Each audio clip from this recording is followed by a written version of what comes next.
শুভ শরতের সকাল বন্ধুগণ।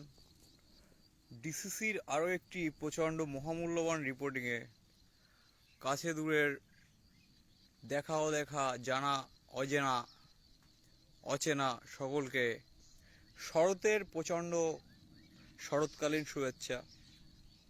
আমরা আজকে দাঁড়িয়ে আছি পিক পার্লামেন্ট, যেটা প্রাক্তন পিক পার্লামেন্ট। এখান থেকে শুয়োরেরা বেরিয়ে সংসদ ভবনের দিকে চলে গেছে কোনো একটা সময়ে। তো শূন্য শুয়োর খামার আজ নিভৃতে কাঁদে সেই সব শুয়োরদের তরে। আমরা দাঁড়িয়ে রয়েছি বন্ধুগণ একটি জীবন গাছের নিচে, যে জীবন গাছটি মরে গেছে বর্ষার জলে প্লাবিত হয়ে। যে জীবন গাছ মরে যায়, মরে যাওয়ার পরে এরকমভাবে দাঁড়িয়ে থাকে, আমরা সেই জীবন গাছ, মৃত জীবন গাছের নিচে দাঁড়িয়ে আছি বন্ধুগণ। মৃত জীবন গাছের নিচে প্লান্ট করা হয়েছে নতুন বীজ। নতুন বীজ মানে শীতকালীন শাকসবজির বীজ যেটাকে বলা হয়। তো পিক পার্লামেন্টের এই উঠোনের সম্ভাবনার চাষ, শীতকালীন চাষ, শীতকালীন অধিবেশন হয়তো আবার হবে, সেই আশায় প্রত্যেক মৃত জীবন গাছের নিচে লাগানো হয়েছে শীতকালীন এরকম। দাদু বলেছে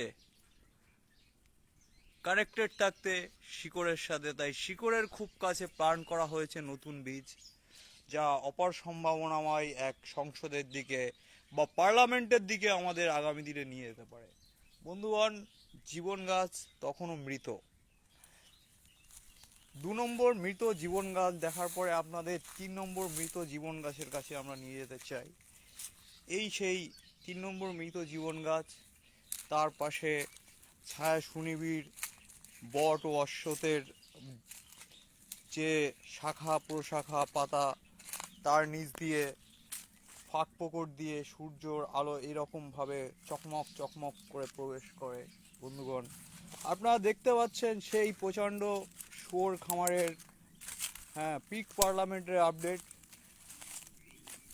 চলমান বর্ষায় অথবা শরতের আগের যে ঋতু বর্ষা, সেই বর্ষা ঋতুতে প্লাবিত হয়েছিল এই পিক পার্লামেন্ট। এই যে দেখতে পাচ্ছেন একটি কাঠচাপার গাছ, সে এই অবধি ডুবে যাওয়ার পরেও, হাঁটু অবধি ডুবে যাওয়ার পরেও এখনো বাঁচার জন্য 2টো পাতা বের করে চেষ্টা করছে। এদিকে নতুন কুড়ি এসেছে বন্ধুগণ সেই চাপা গাছে। প্রচণ্ড প্লাবিত হয়ে যাওয়ার পরে এই সেই কৃষ্ণচূড়া গাছ দেখতে পাচ্ছেন বন্ধুগণ, প্রচণ্ড ফাইট দিয়ে এখনো দাঁড়িয়ে আছে। গত বছর লাগানো হয়েছিল এখানে এনে, তার আগে নাজিমের স্মরণ সভা থেকে ডিসিসির অফিসিয়াল একটা শেল্টার এসেছিল, এখন সে আমার থেকে ছাড়িয়ে গেছে। থার্ড থিয়েটারের খুব গুরুত্বপূর্ণ এক চরিত্র নাজিমের স্মরণে এই গাছ, কৃষ্ণচূড়া গাছ, যে আমাদের মাঝে এখন আর নেই, কিন্তু আছে নাজিমের স্মরণে একটি গাছ, কৃষ্ণচূড়া গাছ। চাপা গাছটা এখনো মৃত্যুর সঙ্গে পাঞ্জা লড়ছে।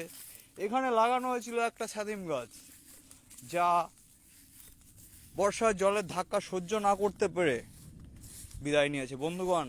আরও একটি শোক সংবাদ এই শরৎকালের, এই সেই বকফুল গাছ, যে বকফুলের সৌন্দর্য, স্বাদ, এতে আপনি মুগ্ধ হন বারবার, সেই গাছ আজ মারা গেছে।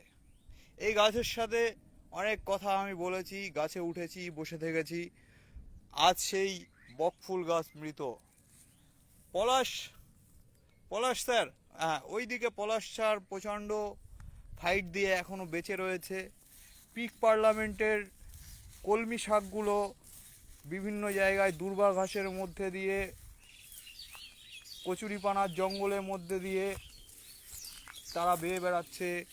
অসহায় নিম গাছ প্লাবিত বাংলার জলে, নিম্নবঙ্গের প্লাবিত জলে প্রচণ্ড হাই হুতোষ করে বেঁচে গেছে। কাশফুলে ফুল এসেছে, দেখতে পাচ্ছেন শরৎ এসে গেছে বন্ধুগণ। তো আমরা শেষ আপডেটের দিকে যাওয়ার চেষ্টা করব। খুবই দুঃখজনকভাবে আরও একটি মৃত গাছের কাছে এসে দাঁড়াই। এই গাছটি কাঁঠাল। একদিন আসিব এই কাঁঠাল ছায়, যেখানে ছায়া না পেয়ে মৃত কাঁঠাল গাছের কড়া রোদে দাঁড়িয়ে এই রিপোর্টিং চলাতে হবে। এই কথা কি ভেবেছিলাম কখনো? বন্ধুগণ, শাপলা শালুকের প্রচণ্ড সৌরভে আম গাছের নিচে এসে দাঁড়ায় এখানে কিঞ্চিত ছায়া, এই অনুভব করে। এইখানে একটা কৃষ্ণ তুলসী গাছের চারা শিলিগুড়ির এক যুবক, সদ্য বিবাহিত যুবক, সে একদা এসে লাগিয়েছিল তুলসী পিড়েতে একটি কৃষ্ণ তুলসীর চারা। সেটি সেটি এখনো বেঁচে আছে, এটাই দেখার বিষয়। মরে গেছে একটি শেফালি বা শিউলি ফুলের চারা, যার এই শরতে ফুল দেওয়ার কথা ছিল। বন্ধুগণ, এই মৃত্যুতে আমাদের কারো কি কোনো হাত আছে অথবা নেই, সেটা কমেন্ট করে জানাতে পারেন আপনারা।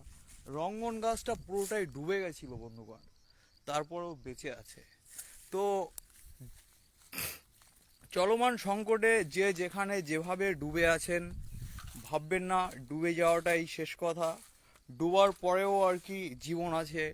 আমরা কাঁঠাল গাছের নিচে লাগিয়েছি সম্ভাবনাময় সেই বীজ। আমরা এদিকে আজকে আর এক শিশুর দেখা পেয়েছি যে আপনা আপ বেড়ে উঠেছে, সেই উচ্ছে শিশু। প্রচণ্ড লকলকে ডানার রোদ্রের গন্ধ মেখে নিয়ে উঠে যায় উপরের দিকে নিজে নিজেই। আজ তাকে উপরে ওঠার ব্যবস্থা করে দেওয়া হয়েছে ডিসিসির তরফ থেকে। এই অ্যাক্টিভিটিগুলো সকাল থেকে করা হয়েছে। লাউ শিশুরা আজ বার্ধক্যজনিত রোগে গড়াগড়ি খাচ্ছে বারান্দায়, সেই ছবি আপনারা দেখলেন বন্ধুগণ। প্রচণ্ড রোদ, উন্মাসিক এই রোদের মধ্যে থেকে ছায়া এসে দাঁড়িয়ে এই রিপোর্টিং এখানেই শেষ করা যায় বলে মনে হচ্ছে। দেখা হবে পিক পার্লামেন্টের আরও একটি রিপোর্টিংয়ে, অন্য কোনো প্ল্যানেট অথবা অন্য কোনো রিজিয়ন থেকে। নিম্নবঙ্গের সমস্ত বঞ্চিত বাঞ্চদের শুভকামনা। তারা সাঁতার শিখুক, বিশ্ববিদ্যালয়ে গিয়ে ডুবে যাওয়ার আগে তারা সাঁতার শিখুক, বিশ্ববিদ্যালয়ে যাওয়ার আগে তারা সাঁতার শিখুক, গাছে ওঠা শিখুক। এইগুলো না জেনে এই মৃত্যু খুবই অনাকাঙ্ক্ষিত, সেই মৃত্যুকে নিয়ে যে মিডিয়ার রাজনীতি, সেটাও বন্ধ হোক। বাঞ্চোদ মিডিয়া কিছু হলেই যেভাবে একটা বিশ্ববিদ্যালয়ের দিকে, একটা শিশুর দিকে, একাধিক শিশুদের দিকে বন্দুকের মতো ক্যামেরার লেন্স নিয়ে তেড়ে যায়, সেই সব চোদনামি বন্ধ হোক। শুয়োর সংসদ থেকে আপনাদের সাথে ছিলাম প্রচণ্ড এক ঘোত শুয়োর আমি। দেখা হবে অন্য কোনো শুয়োর খামার অথবা ডাক পার্লামেন্টে অথবা অন্য কোনো পার্লামেন্টে, যেখানে আমাদের চলমান বাঞ্চোদরা বা যারা গদি দখল করে বসে আছে তারা নেই। তত সময়ের জন্য প্রচণ্ড শরৎকালীন শুভেচ্ছা।